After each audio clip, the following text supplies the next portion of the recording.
Now we'll move on. I'm pleased to welcome our next speaker, Sawyer Cressup, with provide an update on the work of our good partner at Adirondack Action. Sawyer is the executive director and has a master's degree in environmental management from Yale, and she's also been in Adirondack Wilderness Guide. So we'll turn it over to Sawyer.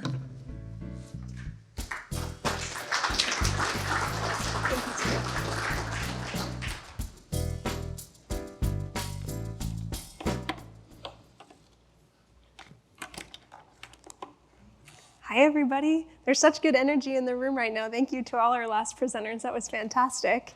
As Chris mentioned, my name is Sawyer Cressup, and I'm the new director with Adirondack Action. Some of you may remember Brittany Christensen has been a part of these summits for a long time. She passed the torch to me this spring, and I'm so glad to be involved. This morning, I'm going to share a little bit about Adirondack Action's leadership on road salt reduction over the past decade and tell you a little bit about our most recent initiative working on a part of that focus, really trying to be the glue between what we heard in our first session around the science and what we just heard around implementation. How do we fan the flames of all this energy, excitement, and knowledge for what's already there to make progress? And the way we do that is through the Clean Water Safe Road Partnership. First, though, let me tell you a little bit about Adirondack Action for those of you who aren't familiar with our organization. We're a nonprofit group that was formed in 2011 by a small group of people who believe that those with passion, time, and commitment can really make a difference on issues that matter. The through line through our work has really been thinking about unmet needs, where are really the gaps in leadership for protecting our environmental resources and promoting vibrant, connected, sustainable communities. You'll see on the side all of our project icons represented there, so we do a whole lot more than just thinking about safe winter road maintenance. We also do work to connect low-income communities with local healthy food in the Adirondack Park.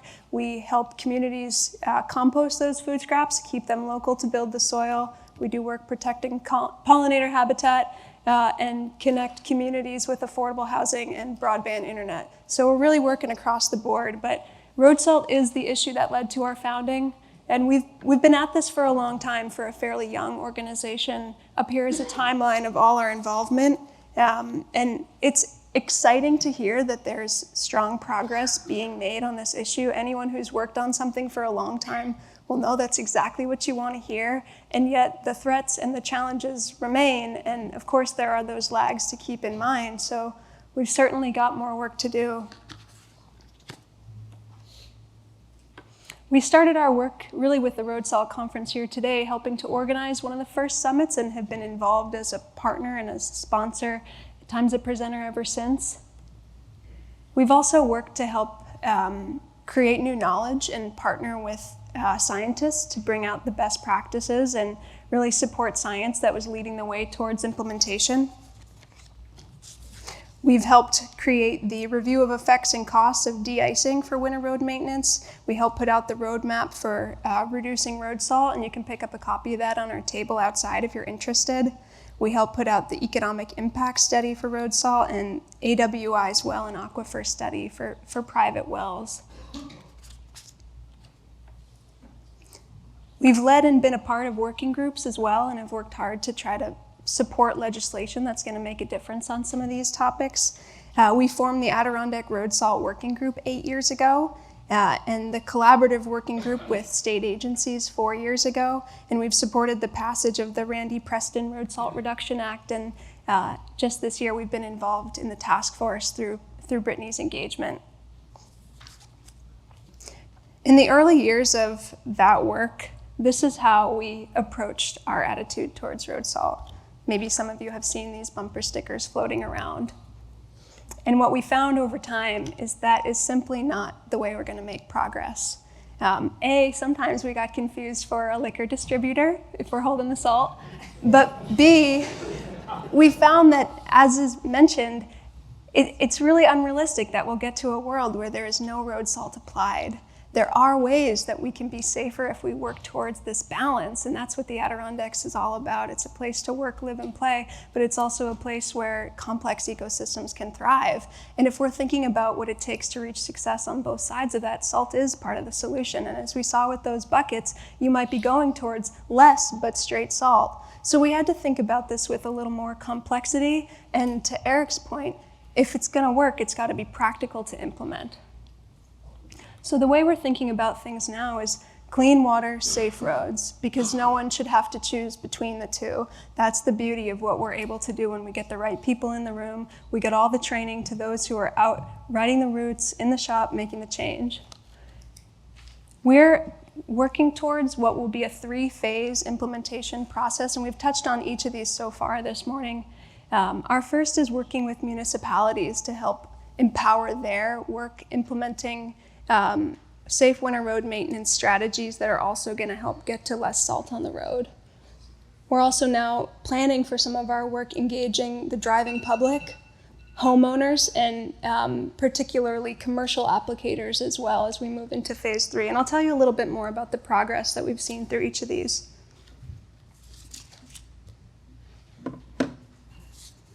So thanks to funding from the Lake Champlain Basin Program, we've been able to start on phase 1 of the work this year. We've engaged 10 fantastic communities who are willing to be, no pun intended, in the driver's seat, being the leader to try to show that this is possible, starting where there is low-hanging fruit, starting with what makes sense for their team, for their town, and then being the one to prove the model and bring along those who don't have the same conditions, who have skeptics in the room, who need to take their time and see what can come of it before they're able to have the conditions right to make change.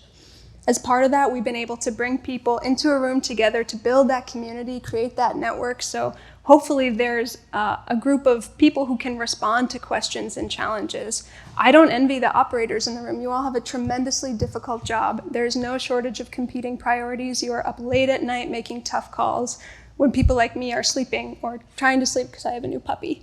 But we're hoping that, as Phil said, it's not something that we can do. It's something that we can help support those who are making the work happen to do. And in order to support that, we've had the benefit of working with AWI to create some custom maps that'll help establish a baseline for what are the salt levels in these communities now. What do those levels mean in context with some of the higher end and lower end of the spectrum, and how can you benchmark change over time, 5-10 years later, to show that salt levels are decreasing? How can you get a better sense of where the runoff maps will indicate aquifer or well site spread, so you have the information you need to make informed decisions? And then finally, thinking about how can we continue to offer professional development opportunities, trainings that are going to be useful, and get towards action. This all started, though, by trying to create the right conditions for change. As Mike mentioned, getting town leadership involved is part of the key to success. So what we did is we created a pledge to reduce road salt, which is a non-binding MOU, but with adoption from about 30 communities, it helps set the stage for buy-in across the board for these efforts. Again, those water quality maps will help us measure change over time. And then our peer support through this network. It's really all about how can we keep moving the ball down the field towards change, and it's not going to be us doing it. We're really just trying to be the glue. If there are other opportunities for training, we want to try to be there to help support it, find the funding, bring the right experts to the table. We've had just the greatest benefit to work with Phil Sexton on this, and there is no shortage of experts in the making in this room today. So please, if you have something that you want other communities to know, let us know. We want to help amplify your message. And one of those things, just thinking about where we can begin today with calibration, doing a calibration workshop together. We also see benefit to curating some of the best resources available. There's no shortage of information available online, and it's tricky to know what's what and to have a one-stop shop. So our website, adkaction.org, we've got some of that available. There's a special page all for road salt reduction if you're looking to find an easy place to direct other colleagues to or to learn more yourself. This is a great place to visit. And then finally, we'll think about what does the driving public need to know as communities change their winter road maintenance strategies. You may want to make a little bit of change, get a proactive head start, and then as it's working, you want to have the right responses to tell your community when you get those calls in the middle of the night or early morning when people are waiting to leave their driveway and may not see sand on the road, may be looking for the pooled salt at the edges of corners and may not know what those brine strips are. So we want to hear from everyone. What do you want folks to know? We think we know, but we're not the ones who are moving this forward, as I mentioned. We're also thinking to the latest question around private applicators. If we can change the sense of knowledge for the driving public, who are also then the ones who hire private applicators, that's where we're going to see some change. If it's the one who's contracting their work, that's how you're going to get more amenable respect for reduced salt practices and reduced resource practices more widely. So I hope when we come back next year, we can tell you more about how those second and third phase are moving. We may not be as far as we expect because we're really holding on to the progress we're making in phase one, working with municipalities. We're actually slowing down, not because we're losing momentum, but because we're gaining it. We're really seeing the change happen at the town and county level, and for that I want to say thank you. And if you want to be involved, you don't have to be in the Lake Champlain Basin, you don't have to be in the Adirondack Park. We would love to talk with you to figure out how some of these resources and this network can be available to you and so you can be a part of it. But with that, I just want to say thank you again for having me, and please don't hesitate to reach out. Thank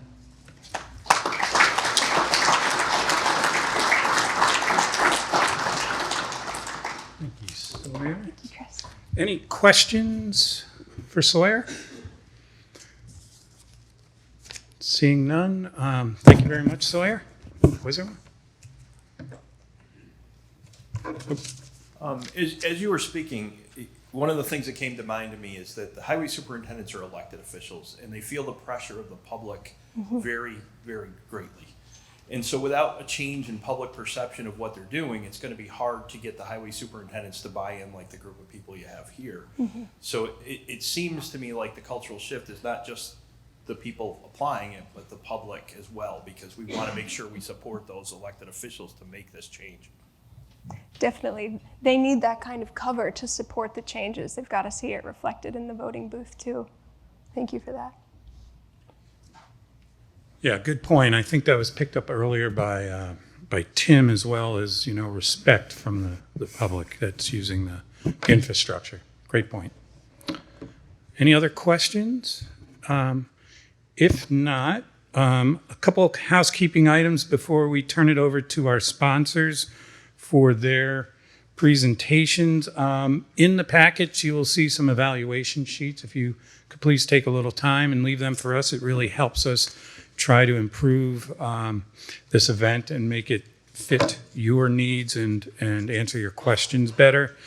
Right after the next three presenters from our sponsors, we will have a short break and there will be the demo sessions. Hopefully it's not raining out there. I think we are just going to beat that window.